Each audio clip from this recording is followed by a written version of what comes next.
All right, today we are ending chapter 3 of James, and we're continuing in our topic that we started last week, and the topic was about wisdom.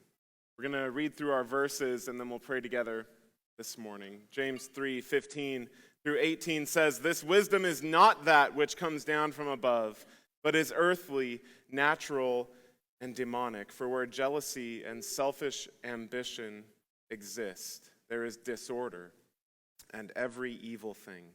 But the wisdom from above," so we're looking at opposites, "the wisdom from above is first pure, then peaceable, gentle, reasonable, full of mercy and good fruits, unwavering, and without hypocrisy. And the seed whose fruit is righteousness is sown in peace by those who make peace." Let's pray. Father God, I'm grateful for your word, and as we study it this morning, may you give us the message that you have us see. I pray that you this time to grow us, and I pray that we would look at your word accurately, and that we would not only hear it and take it, but that we would apply it in our lives as well. Help us to change because of your word. Be with us the rest of this day, in Christ's name. Last week, we saw James started out, he was talking about wisdom, and he defined some godly attributes when we gain godly wisdom. And then last week, if you remember, he also started talking about earthly attributes when it pertains to earthly wisdom. And today, we're going back and forth again, but it's the opposite direction. We're starting out with some earthly attributes, and then we'll end up seeing exactly how it ties into last week, and going back to godly attributes to wrap up the topic. Since this is a direct continuation of last week's verses, I want to review them before we get going. James 3:13 and 14 says, "Who among you is wise and understanding? Let him show by his good behavior his deeds in the gentleness of wisdom. But if you have bitter jealousy and selfish ambition in your heart, do not be arrogant and so lie against the truth. Who among you has knowledge based on your experience? And who among you knows what to do with that knowledge?" As we looked at the definitions, that's what we found. Who puts your knowledge into action? Who does something with it? And then also he identifies, where is that knowledge coming from? Are we receiving it from above, or are we doing it on our own or from the world? And if it's coming from God, what he identifies is that there's going to be godly character in it. It will show in our actions by goodness and gentleness. Whereas he goes into the side of the world and he says, if your knowledge, if your wisdom is coming from you, if it's coming from nature, if it's coming from maybe even the demons as we get going in this text, then it's all about us. It's all about sin. And it's not about God. The two cannot mix. It'll be the exact opposite of godly character. It'll be evident, as he says in the verses that we reviewed last week, that it'll be evident in bitter jealousy and selfish ambition in our hearts. And we learned a few weeks ago that where our heart goes, so goes our mouth or our tongue, and so goes our actions. So what knowledge, what wisdom do we have in our hearts? And where does it pour out? In our tongue? And where does it end up? In our actions, is the guiding question for today. He ended out the thought last week by saying, if you think that you have wisdom and that's all about you, it's of the world. And yet you want to claim that it's of God, you're making a grave mistake. Don't be arrogant. Don't think that wisdom, when it's all about you, is really of the Lord, and don't lie against the truth. What he's getting at is saying, if you're doing that, if you think that you have earthly wisdom and you're doing so well, and yet you claim that it's from God, you're only lying to yourself. You're only digging the hole a little bit deeper. Let's quit lying to ourselves, church. Let's make sure that our wisdom is coming from above and coming from God. And he wants to give to us liberally so that we can be better and we can do better for his kingdom. This week we continue with this thread. It's wisdom, and we're going to talk about wisdom part 2 and how earthly wisdom is disorderly. And as we saw in the verses that we just reviewed, James started out last week, he was saying that earthly wisdom has selfishness, it's all about us, and now he's going to say that it roots itself in disorder. He clarifies even more deeply about earthly wisdom. Let's look at that in point 1. We're going to read verses 15 and 16 again. He says, so earthly wisdom is not that which comes down from above, but it is earthly, natural, demonic.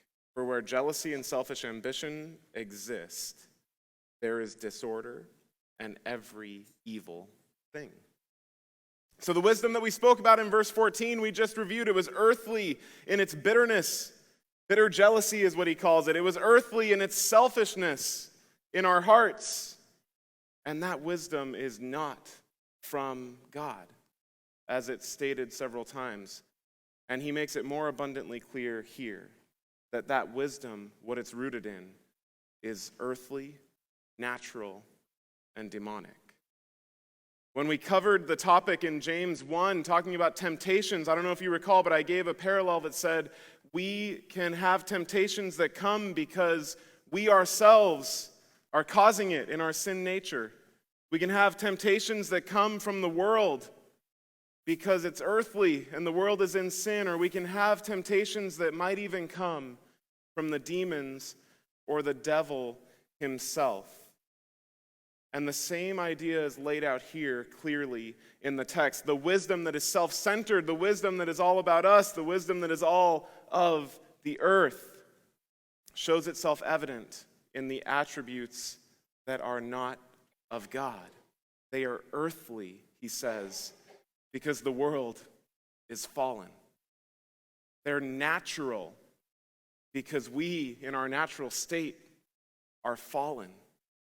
And they might even be demonic because the demons themselves are fallen. There's a truth in the Bible that what is in the darkness, all of those things that I just mentioned, those 3 items, all the things that are in the darkness cannot mix with the light. And I would apply that truth here by saying that the wisdom that we gain by earthly means, the wisdom that we gain for our earthly gain, will not mix with the wisdom that we gain by heavenly means. It won't mix with the wisdom that we gain for the advancement of God's kingdom. Earthly wisdom, which has the attributes of the fallen world, earth, causes disorder, and it causes evil to come forth from it. This wisdom may get people far in this world, but throughout the process, we start to look more and more like the world. I would even contend, based on the text, that we might even start to look more evil or more demonic, as he calls it, rather than more Christ-like, and rather than more like the God that we should be serving. And to what avail do we want to go through that process of earthly? What does it get us in the end? It just doesn't seem worth it to me. But if our living faith isn't shown, and that's where James goes throughout this whole chapter, if our living faith isn't shown in how we speak, if it's not shown in what we do, if it's not shown in how we apply the knowledge that we have, then something must still be wrong in our lives. We can think back on the definitions that we covered last week. Who among you is wise and who among you is understanding, is what he said. Who among you is skilled based on your experience? Who takes it a step further by knowing what to do with those skills? And then here we see that if that skill, that experience, that ability to use our knowledge is all about us and all about earthly gain, if it's in itself promoting jealousy in our hearts and selfish ambition, then the fruit of that skill, experience, and ability only leads to disorder and every evil thing. The byproduct of living in that wisdom is disorder and evil. Let's take a look at the word for disorder. The definition is instability, a state of disorder, disturbance, or confusion. So when sitting in earthly wisdom with the bad fruit, as we just called it, of bitterness and selfishness in our hearts, we will end up with evil. And here we see that we will be unstable, disorderly, disturbed, and confused. Raise your hand if you're on board for that. Okay, good. I'm glad no one did. We all need more of that in our lives, right? No, absolutely not. No. But hey, George, I'm really glad you responded, brother. Earthly wisdom that shows itself in bad fruit is going to leave us in a bad place. It's going to leave us in a disorderly place. It's going to leave us in an evil place, which is where God does not want us to be. And he wants the exact opposite. This word for disorder is used as the word confusion, as you can see in the definition in 1 Corinthians 14:33. He says, "For God is not a God of confusion." In our verse, we can say God is not a God of disorder, but he is a God of peace, as in all the churches of the saints. The nature of the world will constantly be in direct conflict with the nature of God. The two cannot mix. Darkness cannot be with light. But there's truth of the matter in that God is not a God of confusion, which means that his wisdom, what we gain from above, will never promote confusion and disorder in us. Whereas the wisdom of the world will result based on what we've seen in our text. Keep this verse in mind as we continue, by the way. We're going to touch back on it in point 3. Let's look back at our verses 15 and 16 before we move on to the next point. So the wisdom of the earth is not the same as the wisdom which comes down from above. It's not the same as that which comes from God himself, and it bears the fruit. The wisdom of the earth bears the fruit of bitter jealousy and selfish ambition, and it ends up culminating, the byproduct of it is disorder and evil. Earthly wisdom is disorder. And amazingly, church, we don't have to stop there. We have some more verses to cover. To live in earthly wisdom for all of our lives gives us no hope, but the message of the gospel is that we can have hope in Jesus Christ. We can serve a God that wants us to turn from the wisdom of this earth, that the only thing that we've ever known, and start to gain it from him so that we can be better in the end. He wants us to take wisdom from him and use it to do the opposite of anything we've ever done before, and it's a beautiful picture. The wisdom that comes from him will be infinitely better than anything we've ever received on this earth. And as we continue, we'll see further examples of what the fruit of godly wisdom is, and godly wisdom is fruitful. Let's look at verse 17. But the wisdom from above is first pure, then peaceable, gentle, reasonable, full of mercy and good fruits, unwavering, and without hypocrisy. I read that fast because we're literally going to go through every word, don't worry. But the wisdom from above is how he starts this area. And what he does is go through what we can see in that wisdom. It's gentle, it's mild, it's meek, as he called it last week. And there are a lot of words listed here, and I want to make sure that we're very clear about what each of them means. And so as we go through and identify where our wisdom comes from, we have to continue to see the fruit of it. And that's what tells us, is it of God or is it of this world? Godly wisdom will always have these attributes. He says, first, it will be pure. Pure from carnality,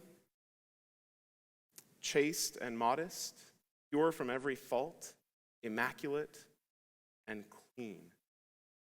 Godly wisdom before all else is pure. It's free from the world, it's blameless, and it's clean. And I would like to point out that along those lines, godly wisdom will always align with his word. It will never spur us to sin. It will never spur us to go against God.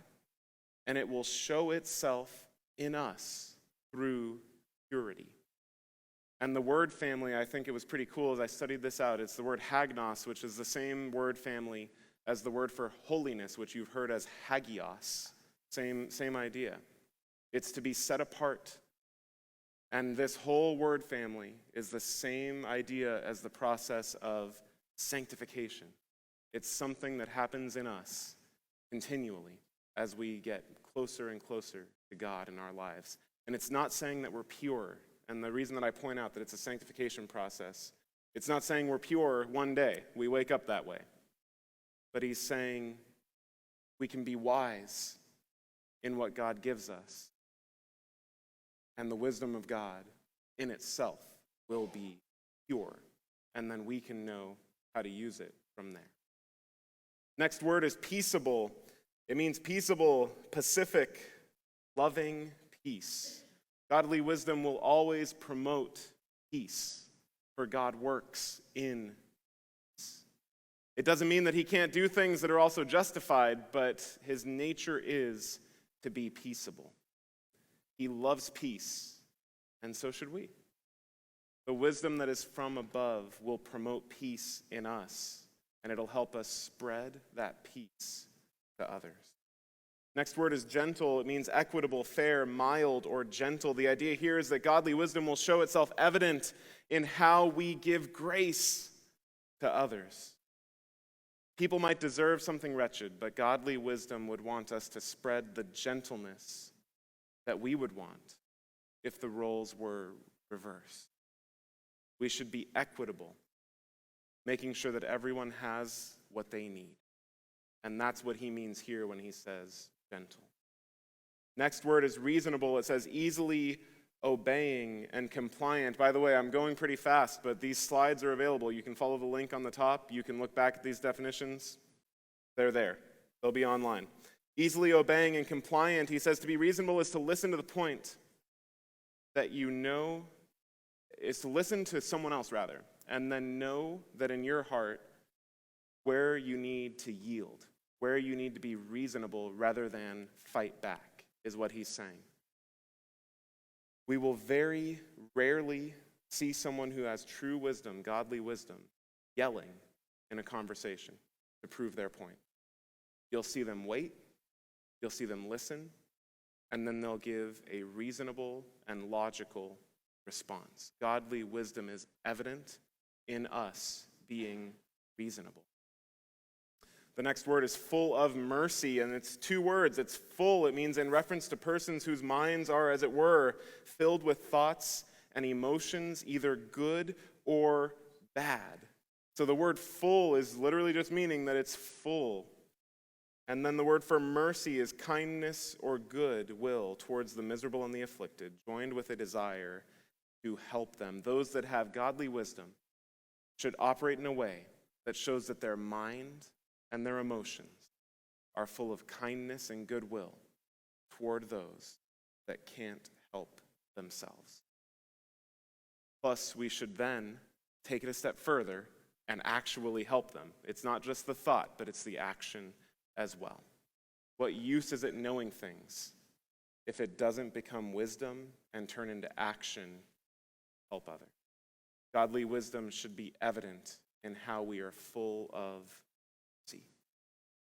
The next word is full of good fruits. The same word for full, and then the word for good means of good constitution or nature, and the word for fruits means that which originates or comes from something, an effect, a result.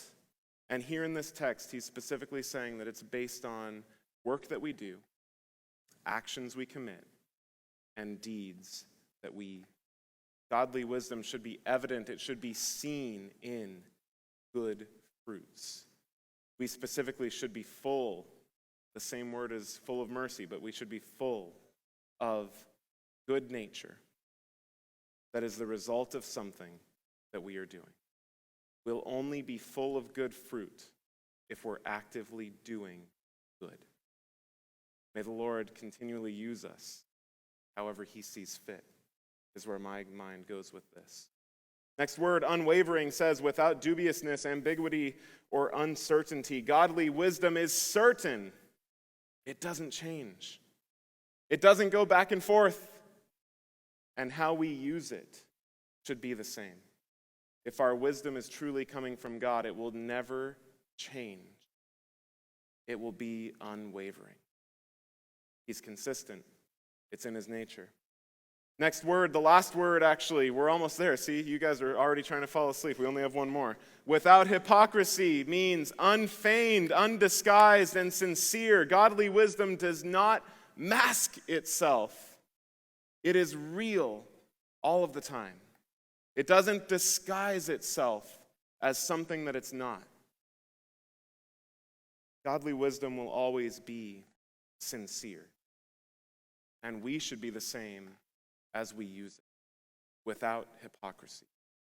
Let's reread our entire verse now, since we've gone through all of these definitions. 3:17 says, "But the wisdom from above is first pure, then peaceable, gentle, reasonable, full of mercy and good fruits, unwavering, and without hypocrisy." Godly wisdom in and of itself is fruitful.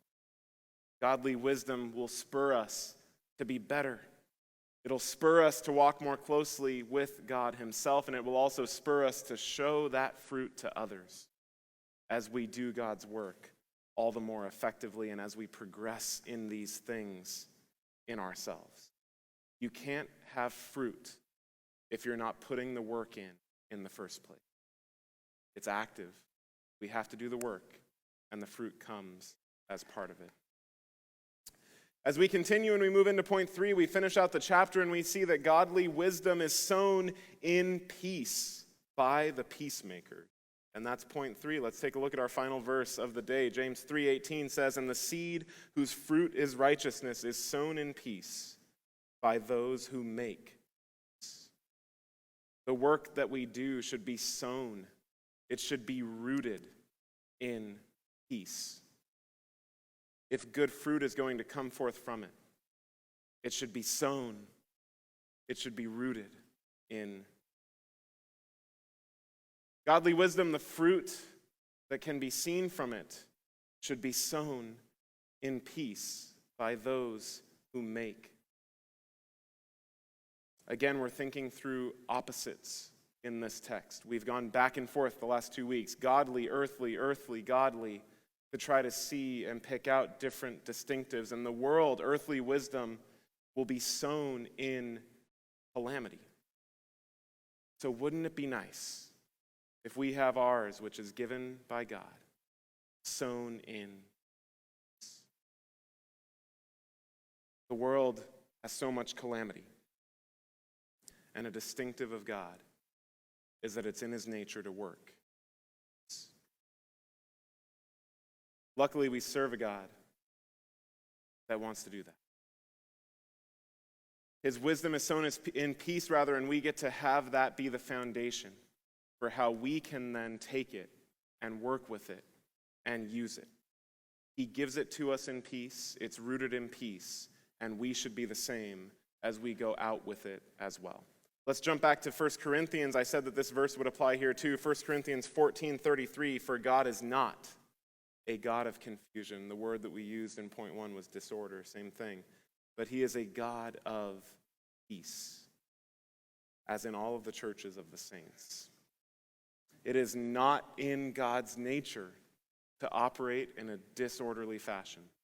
It is in his nature to operate in.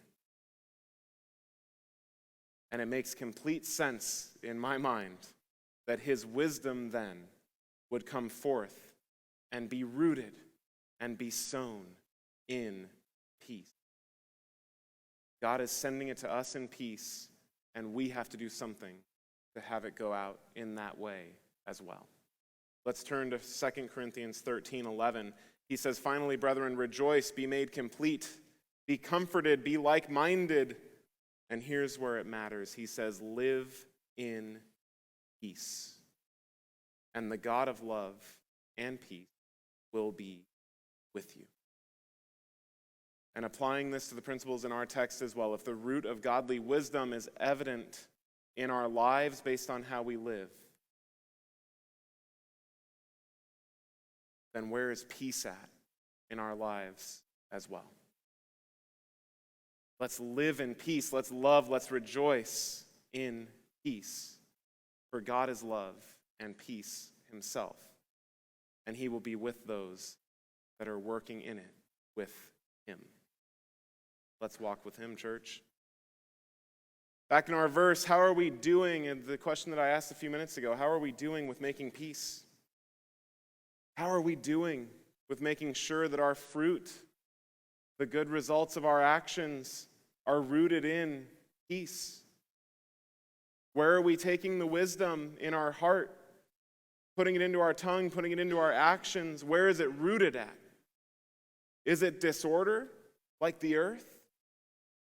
Is it all about us? Is it selfish? Or is it rooted in peace where God would have it be? Is it rooted in him? Is really the bigger question. Church, this week there's been a ton of disorder. There's been a ton of unrest. There's been a ton of calamity, as I was talking about, because in case you didn't hear me say this a few minutes ago, the world is evil. There's a lot of bad things that happen. There's going to be disorder. There's going to be calamity. But how are we doing with spreading love and joy and peace to the souls that are still in need of a Savior, if we're the ones that already have him? How are we doing with being different, since that's what we're called to be? I'm not going to name specifics about what's been in the news this week. I'm not going to jump into politics about the issues. I don't care to do that. But there's been a lot of things going on, and I want to make sure that we understand clearly in this text that godly wisdom is evident in the fruit that comes from our action, and it should be rooted in peace. So in the midst of crazy things happening, families being divided, this nation being divided, how are we doing at showing and living peaceably? And here's the major question. Do we look like the guys on the other side that are still in this world? I'm not arguing what's right or wrong politically. Maybe your politics are better than mine. They probably are. I don't know. But how do we show God and his message of hope in how we are as people? That's my challenge to you today. Let's not look like the guys on the other side. Let's not look like the earth. Let's look like the guy that gave himself on a cross so that many might come to repentance. Today, as we close and the worship team comes up to do that, I want to make sure that we're looking introspectively at what we've seen. Wisdom can come from one of two places. So does ours look more like the earth? Is it rooted in disorder? Is it rooted in evil? Or does it bear good fruit, which is rooted in, sown in, the peace of God? Two questions come to my mind. Where are we getting our wisdom from? And then what are we doing with it once we have it? Christians, church, let's think through this as we sing in a couple of minutes. This text is for those of us that have decided to believe, those of us that already have faith that Jesus Christ is the Lord of our life, that he's going to do a much better job being in charge than we would. It's saying, you that have faith, you that are living and have a faith that is active, make sure that you're getting and using the wisdom of God that is so readily available to you. But maybe that's not you yet. Maybe you're listening and you don't know that you've ever decided to take that step to make him the Lord of your life and to follow him completely. Today, we would love to walk through that with you and to go through those steps and answer any questions that you have. And I think that a large distinctive that I just pointed out in the last point is that we live in a world that is rooted in disorder, but there's hope in the fact that we can choose to live for a God that is rooted in peace instead. Let's sing.